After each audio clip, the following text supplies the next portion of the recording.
Hello दोस्तों, स्वागत है आप सभी का हमारे चैनल यूपी एग्ज़ाम क्रेजर में।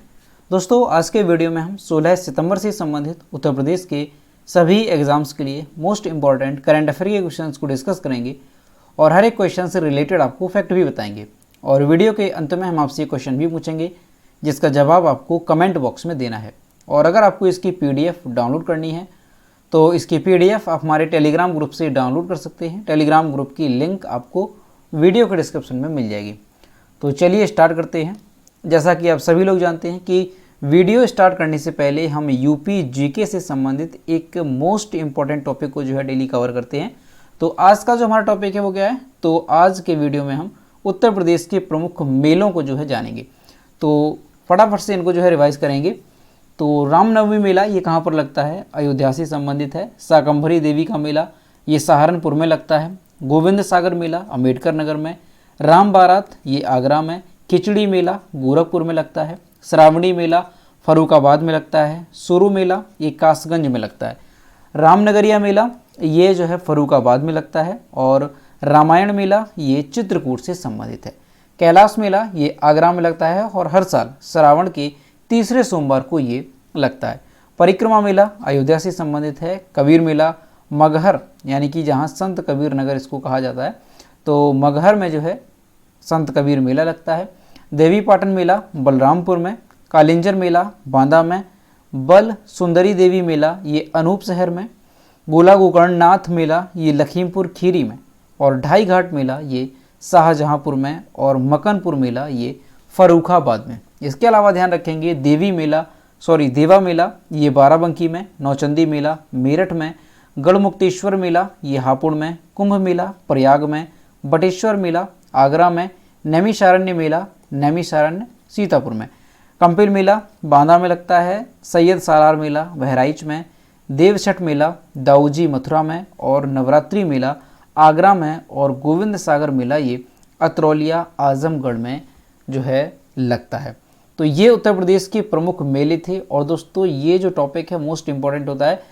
अक्सर एग्जाम में क्वेश्चन जो है यहाँ से पूछे जाते हैं। तो इसको जो है हम 2 से 3 दिन रिवाइज करेंगे और ये आपको आसानी से याद हो जाएंगे। अब चलिए शुरू करते हैं करंट अफेयर्स का सेशन। तो आज का सेशन शुरू करने से पहले हम कल के क्वेश्चंस का रिवीजन करेंगे। कल का पहला क्वेश्चन है, हाल ही में महादेवी वर्मा की पुण्यतिथि मनाई गई है। उनका जन्म उत्तर प्रदेश के किस जिले में हुआ था? तो इसका जो करेक्ट आंसर है वो है ऑप्शन नंबर ए, फर्रुखाबाद में। अगला है, उत्तर प्रदेश सरकार ने परिषदीय स्कूलों में किस देश के मॉडल पर स्वच्छता की पाठशाला लगाने का निर्णय लिया? इसका जो करेक्ट आंसर है वो है ऑप्शन नंबर बी, जापान के मॉडल पर। दोस्तों, उत्तर प्रदेश करंट अफेयर की लास्ट 8 मंथ की अगर आपको PDF ई बुक डाउनलोड करनी है तो इसकी लिंक आपको वीडियो के डिस्क्रिप्शन में मिल जाएगी। वहाँ से आप इसकी PDF ई बुक डाउनलोड कर सकते हैं। और इसके साथ ही अगर आपको उत्तर प्रदेश करंट अफेयर की मंथली PDF ई बुक डाउनलोड करनी है तो उसकी लिंक भी आपको वीडियो के डिस्क्रिप्शन में मिल जाएगी। और दोस्तों, अगर इसे डाउनलोड करने में कोई प्रॉब्लम होती है तो साइट पर आपको WhatsApp नंबर और ईमेल मिल जाएगा जिस पर आप कांटेक्ट कर सकते हैं। अगला क्वेश्चन है, हाल ही में Ghaziabad precision product private limited ने किसके साथ सुरक्षा करार किया? ऑप्शन नंबर सी करेक्ट होगा, ए और बी दोनों।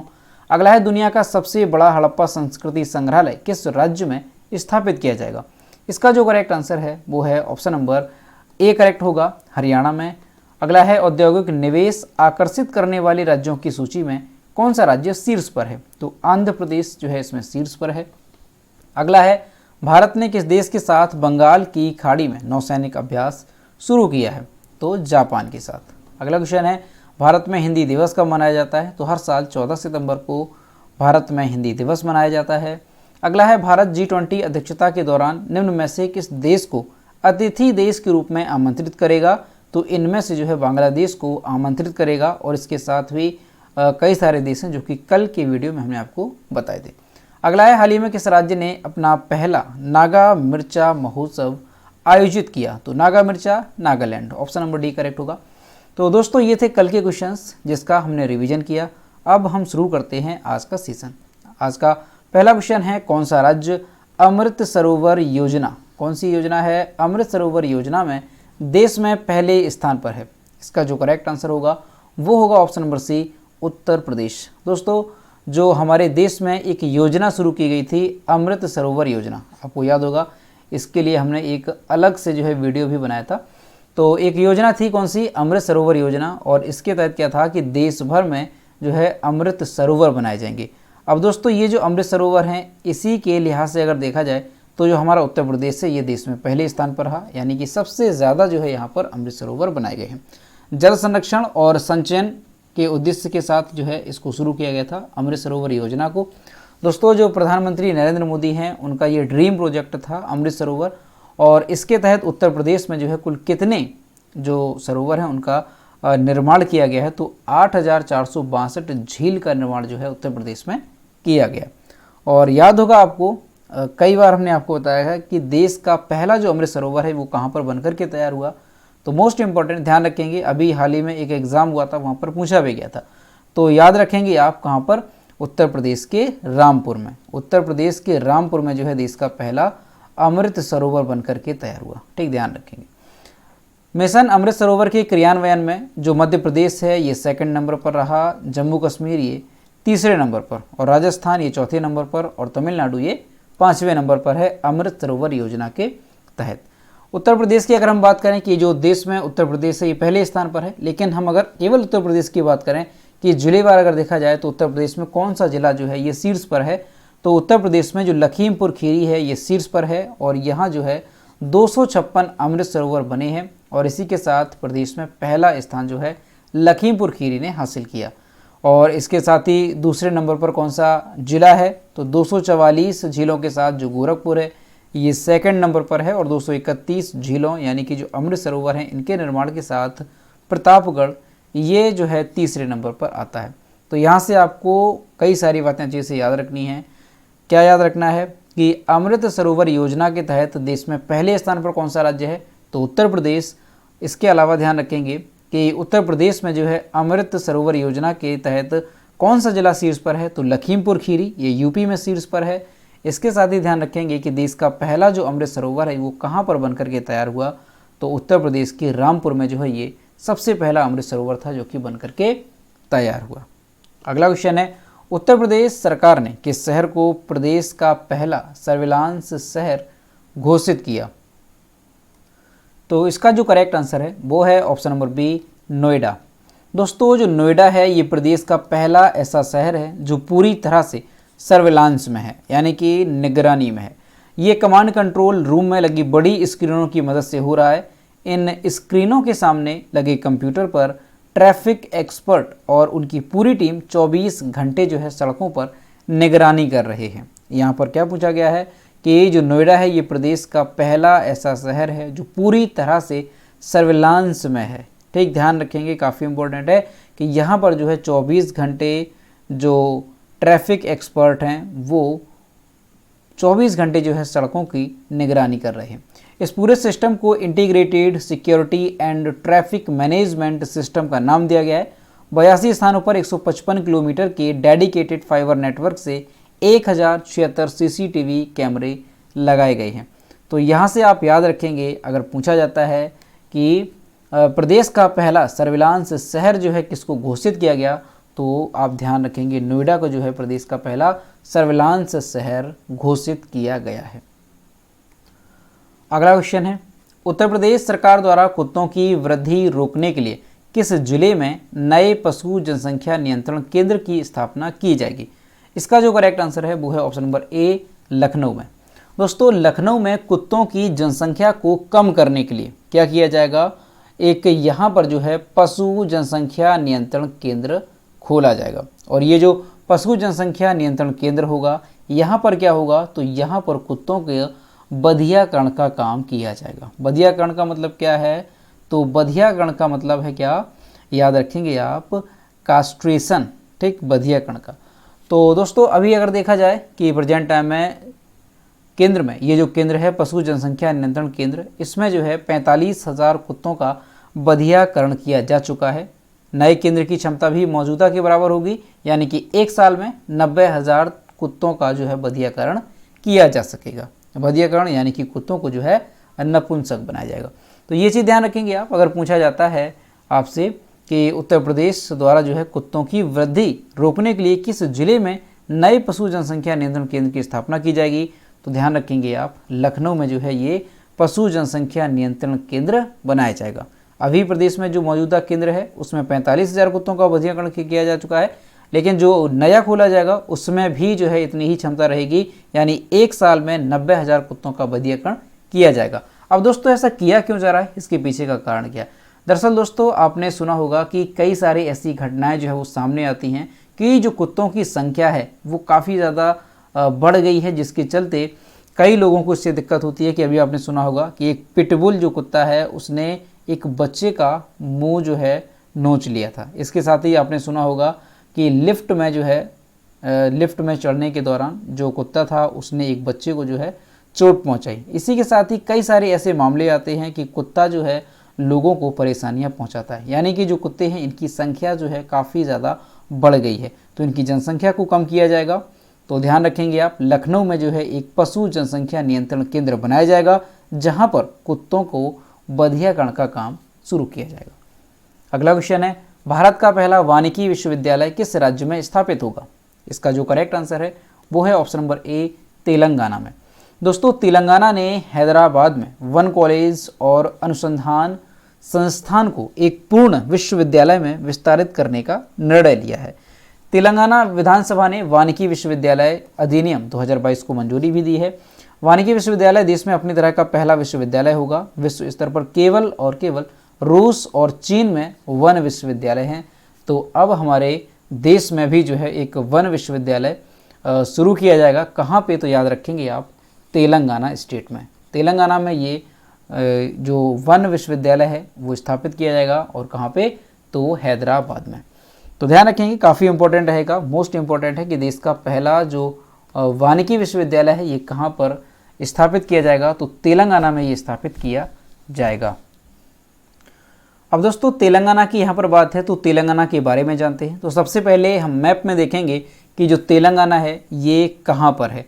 तो ये हमारा इंडिया का मैप है, और यहाँ आप देख सकते हैं महाराष्ट्र के नीचे ये पड़ता है तेलंगाना। यहाँ जो मैंने रेड लाइन से जो है इसको बॉर्डर किया है, तो ये तेलंगाना है। तेलंगाना भारत की किन किन राज्यों की सीमा को टच करता है?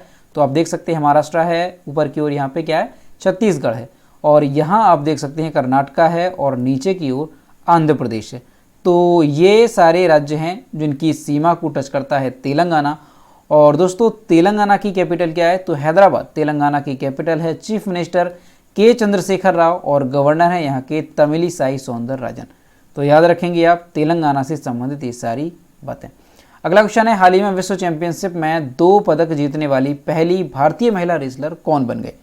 तो इसका जो करेक्ट आंसर होगा वो होगा option number B, Vinesh Phogat. और यहाँ आप इनकी इमेज देख सकते हैं, ये हैं जानी मानी भारतीय महिला पहलवान विनेश फोगाट।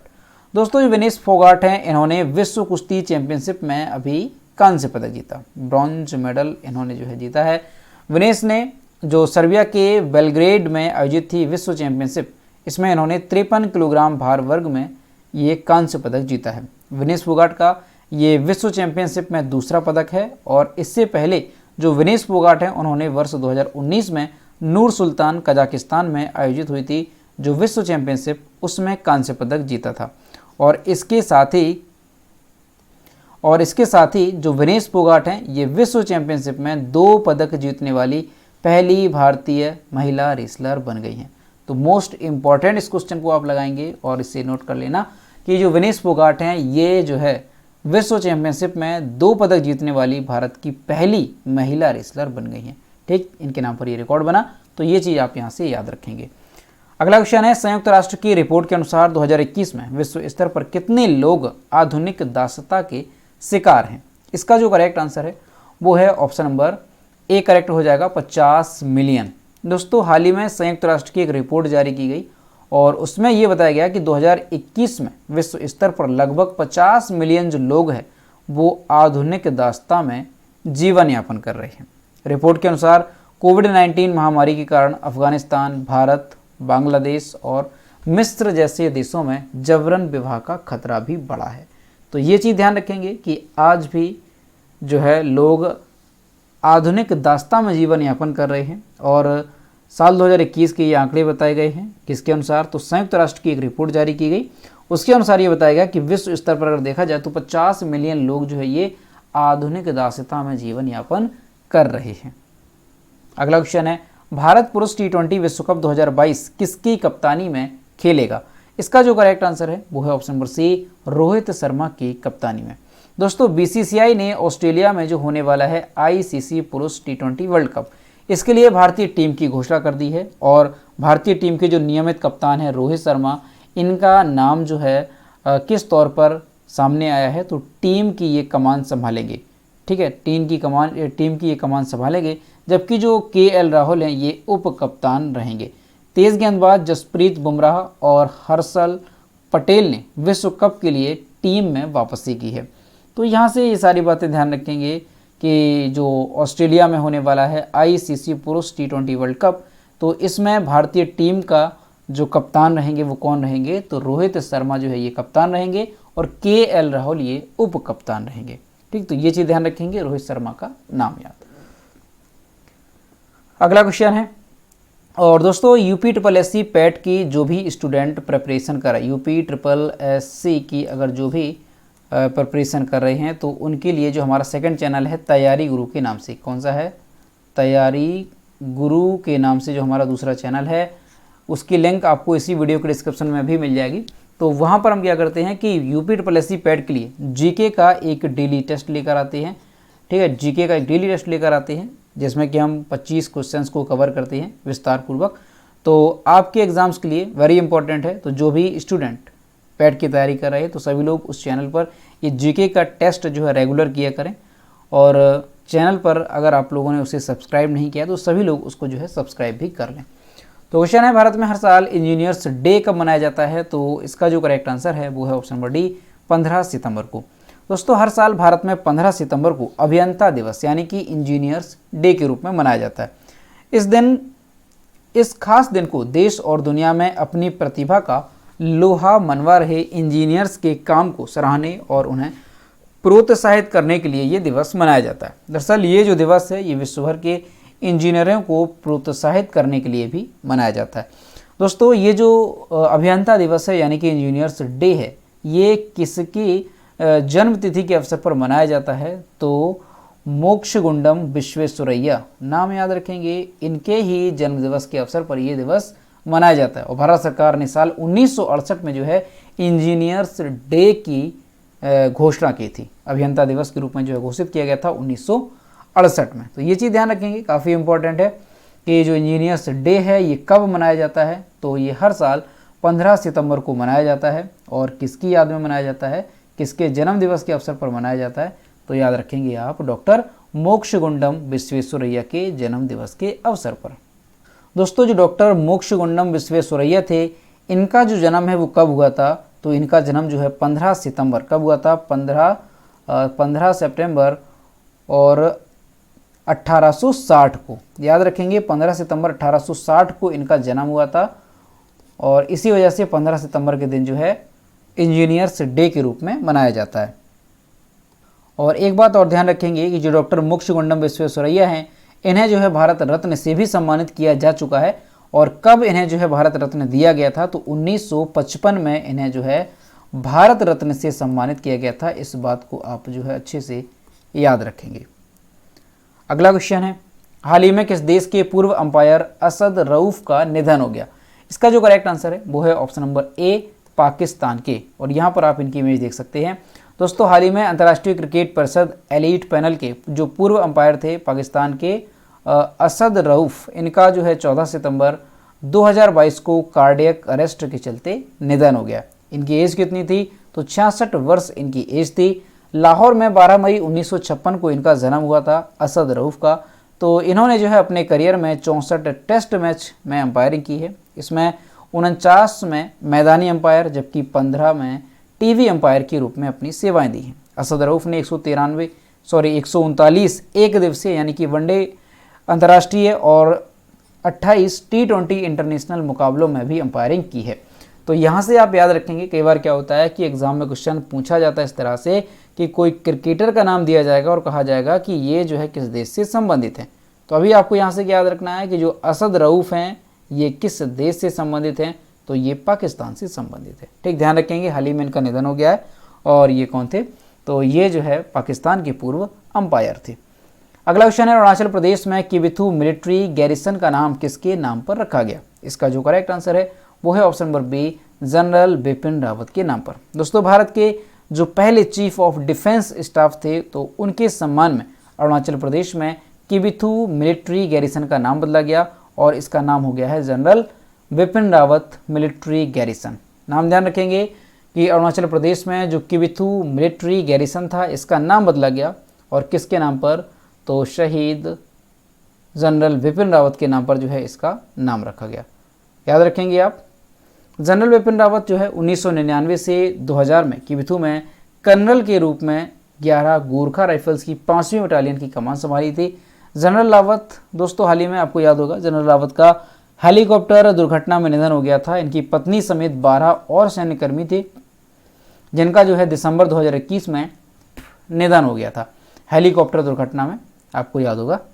तो अभी जो है जनरल बिपिन रावत के नाम पर ही एक मिलिट्री है, मिलिट्री गैरिसन, क्या नाम है? किबिथु मिलिट्री गैरिसन, इसका नाम बदला गया और general Bipin Rawat military garrison इसका नाम कर दिया गया।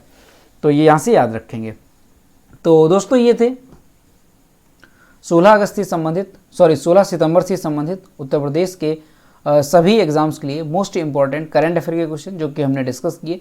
अब हम देखते हैं कल के वीडियो का क्वेश्चन जो हमने आपसे पूछा था। तो ये है कल के वीडियो का क्वेश्चन जो हमने आपसे पूछा था कि देश में पहली बार निजी कंपनियां रेल के किस भाग का निर्माण करेंगी? ऑप्शन नंबर सी करेक्ट था, पहिया। और लगभग सभी स्टूडेंट्स ने इसके सही जवाब किए। और मैं आपसे रोज़ कहता हूँ कि जो भी क्वेश्चन आपसे पूछा जाए तो सभी लोग क्वेश्चन का आंसर जरूर किया करो। तो ये रहा आज का क्वेश्चन। ट्विटर पर 50 मिलियन फॉलोअर्स करने वाले विश्व के पहले क्रिकेटर कौन बने? यहाँ पर जो भी ऑप्शन आपका करेक्ट होगा वो आपको कमेंट बॉक्स में बताना है। और दोस्तों, सभी लोग क्वेश्चन का आंसर जरूर किया करो। कुछ स्टूडेंट रेगुलर आंसर करते हैं लेकिन सभी लोगों को जो है इसमें आलस नहीं करना है, सभी लोग जो है क्वेश्चन का आंसर करेंगे। तो दोस्तों, आज का वीडियो कैसा लगा? अगर वीडियो पसंद आया है तो इसे लाइक करें, अपने दोस्तों के साथ इसे शेयर करें और अगर चैनल पर पहली बार आए हैं तो चैनल को सब्सक्राइब जरूर करें। तो मिलते हैं नेक्स्ट वीडियो में। Thank you.